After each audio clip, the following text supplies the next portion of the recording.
Was I trans all along and just didn't know it? Or did I become somehow trans later in life? If you're watching this video, this question probably keeps you awake at night.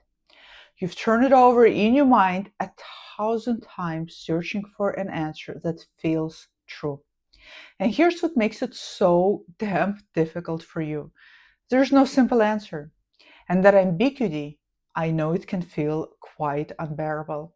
Hi, I'm Dr. Z. I'm a clinical psychologist specializing in gender dysphoria for the past 20 years, and I work exclusively with transgender and non-binary adults. And I hear this question from you, from so many of you, constantly, especially if you realized your identity later in life. And today, I want to explore with you why this question matters so much to so many of you, why you can't seem to let it go, and what it reveals about how you're trying to create meaning from your personal life. So let's start with why this question feels so urgent for so many of you, so essential to answer. When you're trying to understand your gender identity as an adult, especially if you are in your 30s, in your 40s, or in your 50s or beyond, I know you naturally look back at your life for evidence. You're searching for a coherent narrative, a story that makes sense of who you are. And you're asking yourself things like, if I was trans all along, why didn't I know sooner? If I only became trans recently, does that mean it's not real? Was I lying to myself, to others? Was my whole life one big performance? Here's what's happening for you psychologically. And I'm actually going to break it down for you into three most common categories. You know how much Dr. Z loves her categories, and I know it's helpful for you when I group it down. So here are the three most common categories why what's happening for you psychologically is so difficult. First, you're experiencing what we call in psychology a narrative coherence crisis. You're a storytelling creature. We all are. Every human being is. You don't just experience events, you organize them into narratives with beginnings, middles, and ends. You create through lines, you find patterns, you make meaning. This isn't something you choose to do. It's how your brain works, it's how my brain works, it's how every human being's brain tends to work. And when you realize you are transgender later in life, it fundamentally disrupts the narrative you've been living. The story you've been telling yourself and others about who you are suddenly doesn't fit anymore. So what do? You go back. You re-examine your childhood memories, your adolescent experiences, your early relationships. You're looking for signs that you were always trans, clues you may have missed, evidence that makes your present make sense. You ask yourself, did I play with the wrong toys? Was I uncomfortable in my body as a teen? Did I always feel different? Some of you find clear signs. You remember feeling wrong in your body from early childhood, even if you didn't have language for it. Others of you don't find those signs. Your childhood felt fine, normal, maybe even happy. And that inconsistency, I know it can be deeply unsettling for many of you. Second, you're worried about your validity. What do I mean by that? You might be thinking that if you can't find evidence of always being trans, then maybe you're not really trans. Maybe it's just a phase you're going through. Maybe you're confused. Maybe you're making a terrible mistake. And on the flip side, if you do find evidence, if you suddenly recognize that the discomfort you felt at age 12, or the way you avoided mirrors at 16, or the strange emptiness you felt in early relationship was actually dysphoria, you might feel overwhelming grief, grief that is going to wash over you. And you might be grappling with questions. Why didn't I see this sooner? Why did I waste 30 years of my life living the wrong way? Third, this is the final category. And I know this one weighs on you heavily. There's the external pressure that you're feeling. Society has given you a dominant narrative about transgender identity, such as a very classic example we're all familiar with. I always knew from childhood. This is the story you see in media, in documentaries, in coming out narratives that people share. This is you see a lot of times in trans community. The dominant trans narrative, which equals to I always knew. It's a story that makes people around you comfortable. It fits the idea that gender identity is innate, biological, fixed from the birth. When your experience doesn't match that narrative, I know it can feel invalidating for you. You might worry that doctors won't take you seriously, that therapists will be skeptical of your experience, that even other trans people will question whether you're really one of them. So, this question, was I trans all along and just didn't know it? Or did I somehow become trans later in life? Isn't abstract for you.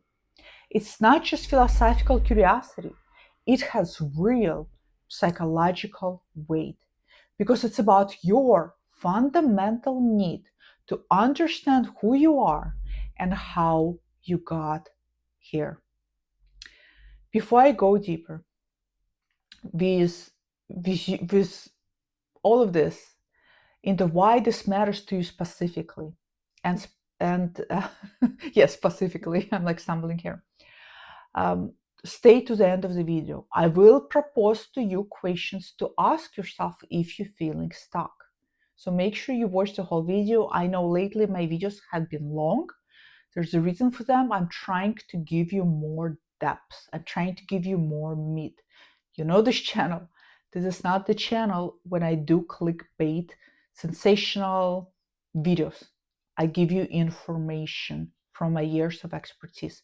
By the way, if you haven't yet, subscribe and like this video. So let me now go deeper into why this matters so much to you specifically, these questions that you're struggling with. For starters, you and all of us are very, like I said, meaning-making creatures. We're storytellers. We're meaning-making machines. You don't just want to know what happened to you. You want to know why it has happened to you. You want to understand the significance, the purpose, the pattern in your life. You research for meaning, not just facts. This is why you tell stories about your life, why you might write in a journal, why you replay conversations in your head, why you're drawn to therapy or videos like this one, for example. You're trying to make sense of your experience, to find coherence, causality, and meaning in what might otherwise feel like random chaos that may be happening to you. And when it comes to your identity, especially something as fundamental as your gender, this need for meaning becomes even more intense for you.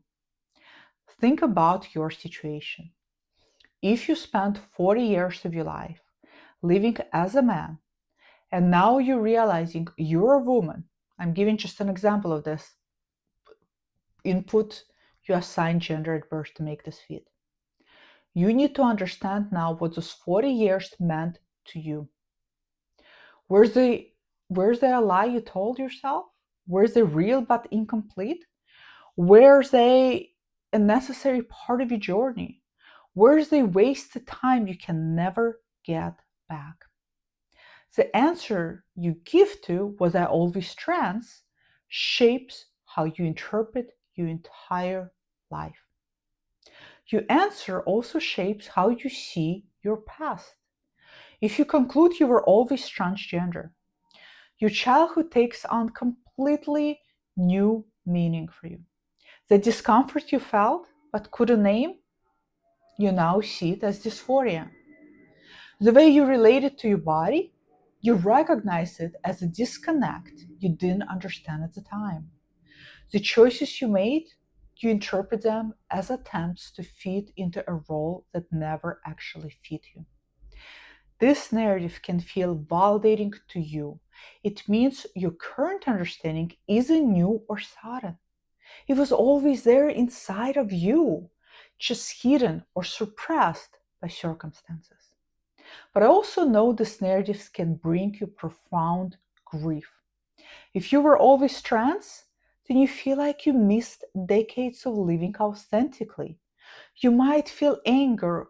You might feel anger at the people, institutions, or circumstances that prevented you from knowing sooner. You might even feel robbed of the life you could have lived.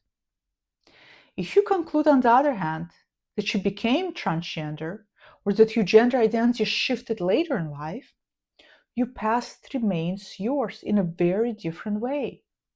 The man you were, to use that previous example, wasn't fake to you. He was real. Your relationship, your achievements, your life as you lived it was genuine for you, even if it no longer fits who you are now. This narrative can feel liberating. It can liberate you. It means you weren't wrong all those years. You were being who you authentically were at that time in your life. But I also know that this narrative can feel destabilizing for you. If your gender can shift, does it then mean it could shift again? If you became trans, what does it say to you about the permanence of your identity? Can you trust what you're feeling now? Both narratives, as you can see, have emotional consequences.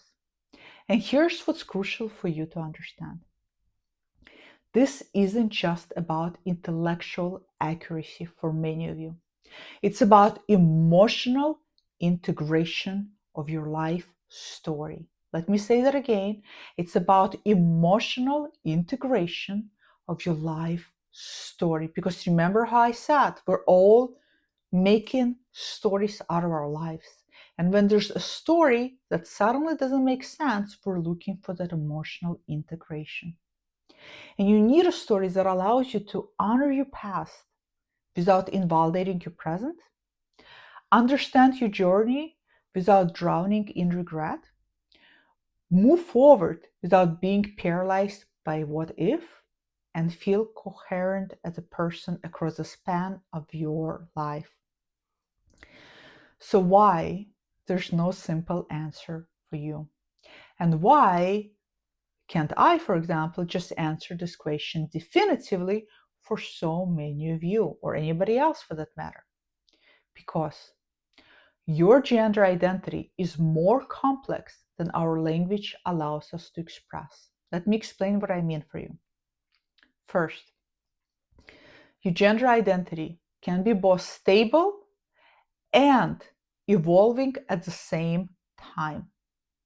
Some of you have had a consistent internal sense of your gender from early childhood, even if you didn't have the language to describe it, the safety to express it, or the awareness to name it for yourself. For you, I was always trans feels accurate to your experience. Your identity was stable. What changed for your awareness of it? Or what changed is your ability to acknowledge to yourself and others. Let me say that again. For many of you, I was always trans feels accurate to your experience. Your identity was stable. What changed was your awareness or your ability to acknowledge or to accept it to yourself and others. But others of you experience your gender identity as something that genuinely shifted, crystallized, or became clear much later in life. Maybe your sense of gender felt fluid or ambiguous to you for years. Maybe dysphoria emerged gradually for you over time. Maybe a life event triggered a realization in you that genuinely wasn't there before. For you, I became trans, or I discovered I was trans later, feels more accurate to your lived experience. And here's what's crucial for you to hear. Both of these experiences are legitimate expressions of being transgender. Both of them are. There's no more real or less real version of narratives for you based on when you understand it about yourself. Let me repeat that again. There's no more real or less real version of transness for you based on when you understood it about yourself. Second, you might have complicating factors in your history. Many of you who have realized your trans identity later in life may also have, for example, trauma histories that affected your relationship with your body. For example, if you experienced sexual trauma, it might have created dissociations from your body that made gender feelings harder for you to access or distinguish from other experiences. Neurodivergence that influence you process how you process your gender in your mind. If you're autistic, for instance, you might describe experiencing gender differently than neurotypical people, sometimes taking you longer to identify feelings that don't fit neurotypical patterns of gender awareness. Cultural religious contexts that made gender questioning literally unthinkable for you growing up. If you grew up in an environment where being transgender wasn't even presented to you as a possibility, your brain might have suppressed or reinterpreted your gender dysphoria as something else entirely. And lastly, psychological defense mechanisms that protected you from awareness until you were developmentally ready to handle it. Sometimes your psyche, and this happens a lot, knows you're not ready to handle certain truths about yourself, so it keeps them at bay until you have the resources to integrate them, until you're actually ready.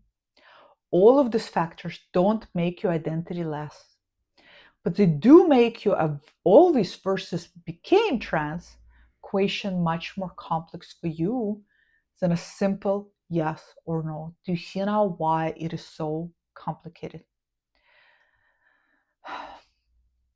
Third, and this is really important, what if the question itself might be the wrong question for you to be asking? Again, I'm going to say this is really important. So if you're questioning yourself, if you're trying to make sense of your past, I'm going to challenge you. What if instead of asking yourself, and you may want to take a notepad and paper and write this down, or pause the video and write down, what if instead of asking yourself, was I always trans? Or did I become trans?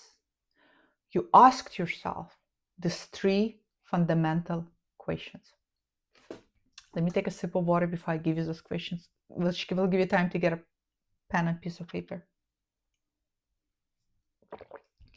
Here's the three fundamental questions that are way better than asking yourself, was I always trans or did I become trans? 1. How do I understand my gender journey in a way that honors both my past and my present? 2. What narrative allows me to integrate all parts of my experience with integrity? 3. How do I move forward without needing to have all the answers about my past? That's an important one. These questions shift your focus from finding an objective historical truth about yourself, which, by the way, may not be accessible to you because there's no such thing as fully reliable objective memory, to finding a meaningful interpretation that allows you to live authentically going forward. And that's ultimately what matters most for you. Now, I want to be clear with you about something. You can sit with these questions for a long time. You can journal about it, reflect on it, discuss it with people around you. And for some of you watching, that process will be enough. Over time, a narrative will emerge for you that feels true and allows you to move forward. But for others of you, and I see this often in my personal practice, this question becomes a block for you. So, how do you recognize when the question keeps you stuck? When you've been circling it for months, maybe years, when you can't move forward with transition decisions because you haven't figured it out, whether you were always trans or if you became trans, and when you feel paralyzed by this uncertainty. Or maybe you've developed a narrative, but it doesn't quite fit for you. Something feels off about it, and that inconsistency nags at you constantly. Or perhaps you swing back and forth between interpretations in your mind and never landing on one that brings you peace. That's when working with someone who specializes in this might be helpful to you. Not because someone else can tell you the right answer about yourself, but because working with a specialist who understands both gender dysphoria and psychological complexity can help you not only explore your specific history with depth and nuance, not just surface questions like, did you play with dolls, but a comprehensive look at how you experienced gender, embodiment, and identity across your entire lifespan. A gender specialist, for example, can also help identify psychological patterns, and this is really important, that might be obscuring clarity for you. Defense mechanisms you built, trauma responses you're carrying, dissociation you experience, neurodivergent processing differences that affect you. And most importantly, a gender specialist will help you distinguish between different types of experiences you had. Was that childhood discomfort you remember dysphoria? Trauma? Society? Social anxiety, for example? Something else entirely? These distinctions matter for you. This is a very specialized work that goes beyond what general therapists, even those who are LGBTQ friendly ones, typically have training in. And it's not something you can fully resolve for yourself just by reading articles or even watching video like this one. So if you've been stuck on this question and it's preventing you from moving forward in your life, that's worth addressing with someone who has deep expertise in this area. As you know, I work with adults like you on exactly these kinds of questions in my practice. So if that's something you're interested in exploring for yourself, all of my information is in the description box. But this is very important. Whether you work with me or someone else, the important thing for you is don't let these questions keep you frozen indefinitely. I'm going to say that again. Whether you work with me or anybody else, the most important thing for all of you, don't let these questions keep you frozen indefinitely.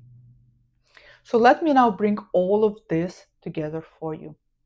And by the way, those of you watching who have already had a session or a few sessions with me knows that this is exactly what I do. Not only I give you clarity, I give you psychological explanations behind them that help you understand your past and your present. So bringing this all back together, the question you're asking yourself, was I always trans or did I become trans, is so compelling for you because it speaks to fundamental human needs you and I and all of us have. It is a need for narrative coherence, to have your life make sense as a continuous story. Your need for meaning, to understand not just what happened to you, but why and what it means for you. Your need for validity, to know that your experience is real and legitimate. And here's what I want you to take away from this. 1. These questions matter to you because meaning matters to you. You're not being obsessive or overthinking by wrestling with this. You're engaging in the deeply human process of making sense of your life. And that's a very healthy thing to do. 2, there may never be one true answer for you. Your experience might not fit neatly into always knew or became trans. It might be both for you. It might be neither. It might be something more nuanced that we don't even have language for. And that's okay for you to sit with. 3, your goal isn't to find the correct answer. It's to find an interpretation that allows you to move forward with integrity and peace. Your goal is not to find correct answer. You're looking for emotional interpretation that allows you to move forward with integrity and peace. Some of you need to conclude you were always trans to feel coherent about yourself. Others of you need to honor your past as genuine and your present as an evolution. Both are valid. 4, if you're stuck, you don't have to stay stuck. Sometimes you need help untangling complex psychological questions about yourself and your life. Realizing that is not a weakness.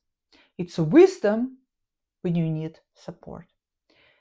If this video resonated with you, please make sure you like it, subscribe, make sure you share it with someone else who might be struggling with the same questions. And if you want to explore working together, you can find information about my practice and link to schedule a consultation in the description box below. See you the next time. Goodbye. I wish you all of the best and share your experiences down below for others as well.